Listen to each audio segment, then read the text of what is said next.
Hey guys, welcome back to my channel. This is Naja here with Budgeting the Bacon, where I'm talking about how we are destroying debt in order to build the generational wealth.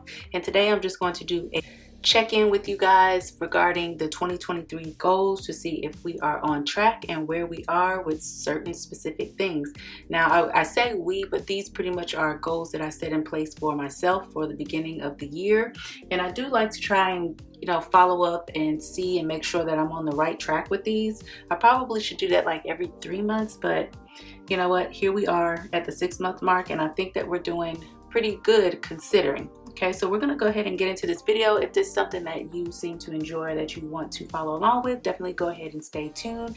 Make sure you go ahead and sub to the channel if you have not already, so that you can follow along on the mortgage payoff journey and also the $100,000 investing journey that I am on currently simultaneously while I'm doing the mortgage payoff. But let's go ahead and get into it. So these 2023 goals, if you didn't see them before, I'll try to go ahead and link a video up here. First goal was to go ahead and pay off the mortgage by 8/31/23, and I'm just going to expand this just a little bit. So that particular goal is still going strong. That is what we are looking at doing. And oops, sorry guys, I'm still trying to figure this out. That is what we're looking at doing, and we're still on track to pay it off by the end of August. If you haven't checked out my latest Mortgage Monday video, definitely go ahead and check that video out. New one dropped this past Monday so that you guys can see exactly what is going on, where our balance is, and what I'm trying to get it to by the end of the month. So at the beginning of the year, I'm going to look and see where were we at as far as the balance, and I'll tell you guys that. Give me 1 second. I think I pulled it out. Oh, hold on, let's see. So at the beginning of the year, we were obviously over the $18,000 mark, and it's just the mortgage tracker that I have here in my little binder. So I believe that we were probably at 20. We had to be at 20 or 21. I'll go back and check and see, but we've made some great progress since then, as you can see right here. So we are still on track for this. So I'm definitely going to go ahead and give this a check. All right, so focus on self-care was the second thing that I put on my list, and I was doing pretty good with this until I wasn't doing pretty good with this. So I've started now, since I'm out for the summertime, to really start focusing on my self-care and taking those breaks that I need to. I'm slowly getting myself back into the gym and or just kind of working out, walking or something like that, but just really being self-aware of what's going on with me, especially mentally and emotionally. You know, that plays a huge factor in your mood, how you feel, how you interact with other people, things you say, things that you do, all of that. So just being a little bit more focused on my self-care and the things that I know that I'm lacking and the things that I know that I need and that I can improve on for myself. So it was going good, and then it got rocky because, school, life, all the things happen, and we tend to put everybody else before ourselves, especially us as women. So now I'm getting back on track with that, and one of the things that I will be doing is I'm taking a self-care-ation, or mommy vacation that I call it, next month.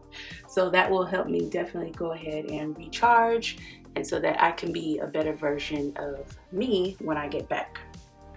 Next we have for number 3 is increase income, additional $10,000. Okay, so this is kind of like an ongoing goal. I don't know if I was actually going to be able to reach this or not, but I was like, you know what, why not? 10,000 sounds like a good number to put on there. So I'm just calculating here over to the side how much I've been able to earn extra each month outside of my regular paycheck, doing extra duties, using websites, apps, all those sorts of things. And so far we're at $3,246.67. Go ahead and see so that you guys can see that. So with that being said, we still have another $6,000 $753.33 to go. I feel like this is probably doable. You know, side hustles and all those things, every little bit counts and helps regarding this. So I feel like we're doing actually really good in this department, and so I'm going to put a check right here as well. Number 4, health. So appointments, physical, mental, emotional, and spiritual.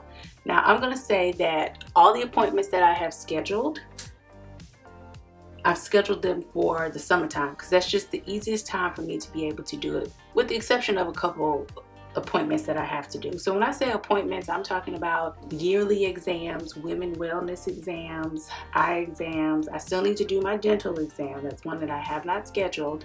But the mammogram exams, especially if you have a history of family members that have had early detection of breast cancer. In our family, we do. I had a cousin, she was 35 years old. We were like in our 20s, my other cousin and I. She was like 35 years old. She was diagnosed with breast cancer and she ended up passing away in her 30s. So we have that factor there. Eye exams, anything that I can think of that relates to me and or a family history.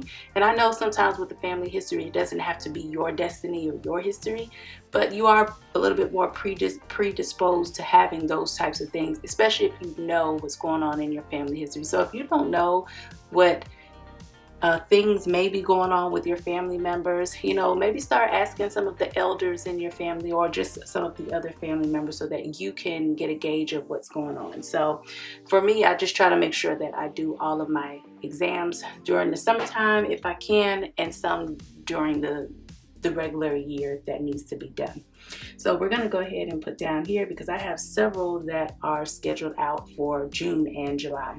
Physical, we've kind of already talked about that. I did fall off of the bandwagon with this one, and I actually gained like 9 pounds. Now I do think that some of this is some water weight, I'm not gonna lie, because I've been going hard on the sodium, okay, and the candies and all that stuff, and I have not been drinking water like how I used to. So I do feel as though I definitely have some work that I have to do. I have started taking back the classes at the gym. Not regularly like how I was going, but I have started going back. So we're gonna put here an X because we can't really give that like a check mark because we didn't really, you know, we didn't stay on top of that like how we should, but we're gonna do better.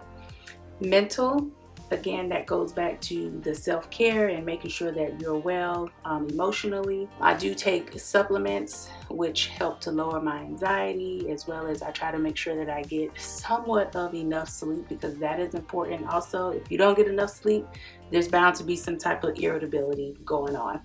And so I do drink coffee because I am a coffee drinker. I like the way that it tastes with the creamer in it. I mean, you know, it just is what it is. I don't want to rely on that. So I want to make sure that I'm getting enough sleep and I'm getting enough rest so that I can give my body, my brain, my overall well-being enough of what it needs in order to function daily. So I don't really know how I'm gonna do this one. Let's just go ahead and put an underline on this one. And that's an ongoing thing as well. So emotional and spiritual, it depends on the day. let's just keep it real. It depends on the day. If I'm in a funky mood, I'm emotionally eating. If I feel like I'm being mistreated, I'm snapping. Ain't nothing spiritual about that.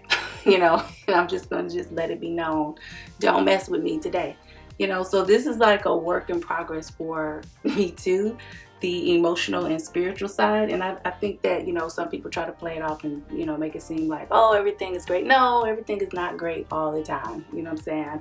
Even if I happen to not be so nice to my kids, I will go back and talk with them and let them know, say, hey, this is how mommy felt, this is what was going on with mommy, and apologize to my kids. You know what I'm saying? And I know some people say, well, they're kids. No, they're humans. They're humans. They're the humans that you brought in this world. And just like you would want somebody to come back to you and apologize to you if, you know, they did you wrong, I do that same thing to my kids because I want them to see that, hey, mommy makes mistakes. Just because she's an adult, she doesn't have it right all of the time, okay? And so I show them that it's okay to come back. There's some humility in apologizing and saying that you were wrong, you know, and expressing yourself emotionally. I love one of the things that Tasha from Mind Your Money said, that she wants her kids to be able to express themselves and be able to share what is going on with them, you know, because one day they're going to get from under our umbrella, up under our, you know, our households, and they're going to need to know how to engage with other people and communicate, you know, especially in this type of digital age. So for me, emotional and spiritual, that's something that's always going to be a work in progress for me, and just trying to maintain and be centered and grounded as possible. I don't do the best job of it all the time, not gonna lie. But, you know, I recognize and I know what it is that I need to do moving forward. Number 5, we have invest, self, and retirement. So when I put this down, invest in self means like just reading books, just gaining more knowledge, just, you know, learning about different things. So I have been able to do that through different websites, different articles that I read, different stuff that I've been looking up, not just during the summertime, but just overall. And I feel like I've been doing pretty good. And again, this one is a work in progress that's always going to be ongoing. Retirement, I've definitely been doing that. I've upped my contributions. I think I contributed at least about $800 per month or more, trying to get it up to $900. Eventually I would like to get it up to at least where it's $1,500 a month, provided that my income can be able to sustain and do that. And the only way that I can do that is by increasing my income. So I'm looking at different ways that I can do that as well, besides the side hustles and the normal things that I've already have going on, which also may mean changing career fields. I would be totally okay with. Retirement, I've been consistently adding to it. I have a Vanguard account. I have M1 Finance, which I'm not really contributing much to that, but I do have Robinhood account. I've just recently added the Fundrise account, where you can invest in private and commercial real estate as well. I used a code, a promo code from Mommy Trader, which is Celise. I deposited $10 and I'll be getting $50 from Fundrise for opening up an account and using the promo code. So if you are interested in the promo code, it's just an additional way for me to gain dividends and growth, and just an extra avenue for generating income that I don't need it right now, but just for later on in the future.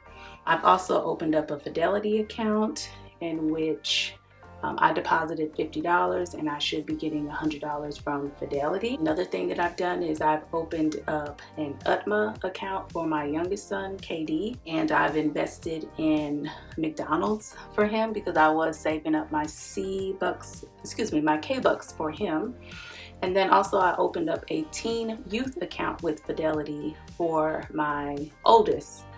And with that one, once I opened up the account, they deposited $50 in there for him. So we are definitely well on the way, just making money moves all around, not just for retirement, but just all around. I do have a teacher retirement system pension, and I'm pretty sure I'll be adding on some more things. That is how my 2023 goals are shaping up so far. I hope that you guys enjoy this recap. Let me know exactly how your 2023 goals are going and where you see, have you been tracking them? Did you even make any? And I'm really happy with the progress that I have made so far. So if you happen to like this video and you want to see how I'm doing regarding these particular goals and how it goes moving forward, definitely go ahead and sub to the channel. Leave me a comment below. I really appreciate all of you guys, all of the Bacon Bits Squad members. Until the next video, guys. Bye.